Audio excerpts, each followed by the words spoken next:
Everyone, कैसे हैं आप सब। एक बार फिर से आप सभी का हमारे चैनल पे स्वागत है।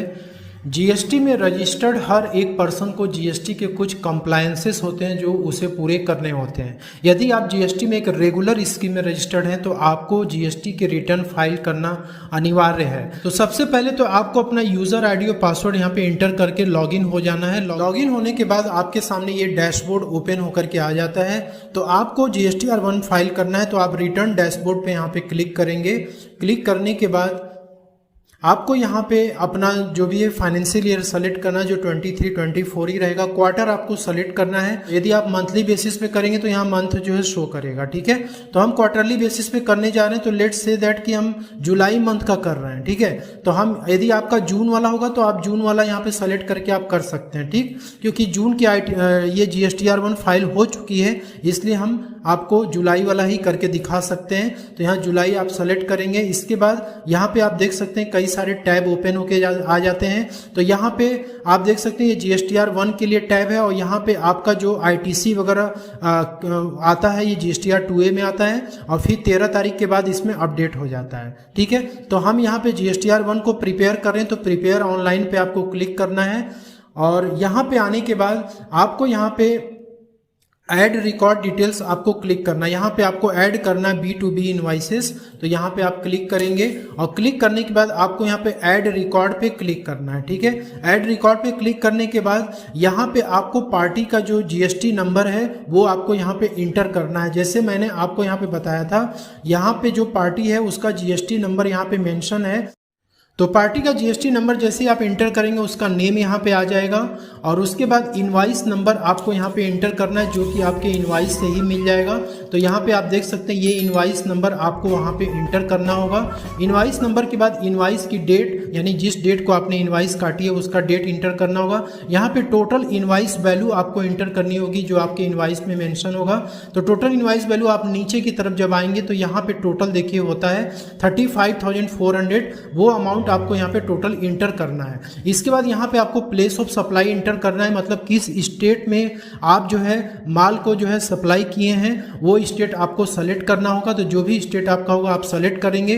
तो यहाँ पे जो पर्सन GST में रजिस्टर्ड है उत्तर प्रदेश में, तो उसका इंट्रा स्टेट सप्लाई है, क्योंकि इन्होंने इस पार्टी को जो सप्लाई किया है वो इंट्रा स्टेट किया है, ठीक है। यहाँ पे आपको टैक्सेबल वैल्यू इंटर करनी है। जिस GST रेट का आपने माल सप्लाई किया है उसका जो है उस रेट में आपको जाना है। जैसे यहाँ पे 18% की GST रेट वाला माल यहाँ पे सप्लाई किया गया, देख सकते हैं यहाँ पे 18% का रेट यहाँ पे चार्ज किया गया है। ये जो 2700 है ये 99% के हिसाब से चार्ज किया गया है। तो आप अपने GST रेट जो भी होगा उसके ठीक सामने आप टैक्सेबल वैल्यू को यहाँ पे इंटर करें। तो टैक्सेबल वैल्यू का मतलब होता है कि जो माल आप जितने पे बेच रहे हैं वो अमाउंट आपकी टैक्सेबल वैल्यू होती है। तो जैसे यहाँ पे हम 30,000 रुपये में बेच रहे हैं तो यहाँ पे 30,000 रुपीज़ यहाँ पे आ जाएगा और इसके बाद ये ऑटोमेटिक टैक्स देखिए कैलकुलेट कर देता है, ठीक है। 2700 आप अपने इनवाइस में भी देखेंगे तो 2700 आ जाता है। तो ये डिटेल इंटर करने के बाद आपको यहाँ पे सेव बटन पे क्लिक कर देना। तो जैसे ही सेव करेंगे फिर बैक जाना है आपको। यहाँ पे आप देख सकते हैं जो पार्टी का आपने इनवाइस ऐड किया था उसकी डिटेल यहाँ पे आ जाती है। यदि आपको और ज़्यादा पार्टी को ऐड करना है तो यहाँ पे ऐड रिकॉर्ड करके आप इसको कर सकते हैं, ठीक है। इसके बाद आप बैक पे चले आएंगे और यहाँ पे जब आप इनवाइस को यहाँ पे ऐड कर देंगे तो उसके बाद यहाँ पे जनरेट समरी का एक ऑप्शन आएगा, वो आप जनरेट कर लेंगे। जनरेट करने के बाद आप यहाँ से उसको रिफ्रेश करेंगे। रिफ्रेश करने के बाद आपके सामने ये वाला ऑप्शन आएगा, ठीक है। तो आप यहाँ प्रोसीड टू फाइल पे क्लिक करेंगे। जैसे ही आप क्लिक करेंगे यहाँ पे कंसोलिडेटेड समरी आ जाएगा। जितनी भी इनवाइसेस आपने ऐड की रहेंगी वो पूरी इनवाइसेस यहाँ पे आपकी आ जाएगी और यहाँ पे इनवाइस यहाँ पे वैल्यू आ जाएगा और जो रेट वगैरह होगा वो कितना CGST कितना SGST आपका जो चार्ज हो रहा है वो यहाँ अमाउंट आ जाएगा, ठीक है। रिवर्स चार्ज मैकेनिज्म का आ जाएगा। इसके बाद अब आप जब नीचे की तरफ चले आएंगे, नीचे की तरफ आने के बाद आप यहाँ पे देख सकते हैं कि डाउनलोड पहले करना होगा आपको। ये समरी PDF आपको डाउनलोड कर लेना होगा। तो यहाँ पे आप जैसे इसको डाउनलोड करेंगे, डाउनलोड करने के बाद यहाँ पे इसको रिफ्रेश करेंगे तो ये वाला फाइल स्टेटमेंट आपका एक्टिव हो जाएगा। यहाँ आपको फाइल स्टेटमेंट पे क्लिक करना है। इसके बाद आपको अपना ऑथोराइज सिग्नेटरी सेलेक्ट करना होगा और उसके बाद आप जो है आधार OTP वाला ऑप्शन सेलेक्ट कर लीजिएगा। तो आपके मोबाइल नंबर पे एक EVC कोड जाएगा, वो कोड आपको इंटर करना है। फिर उसके बाद ये जो आपका GSTR1 है ये सबमिट हो जाएगा। तो यदि आप क्वार्टरली बेसिस पे यदि आप GSTR1 को फाइल करते हैं तो GSTR1 क्वार्टरली बेसिस पे फाइल होता है, लेकिन उसका जो इनवाइस है वो मंथली बेसिस पे आपको अपलोड करना होता है।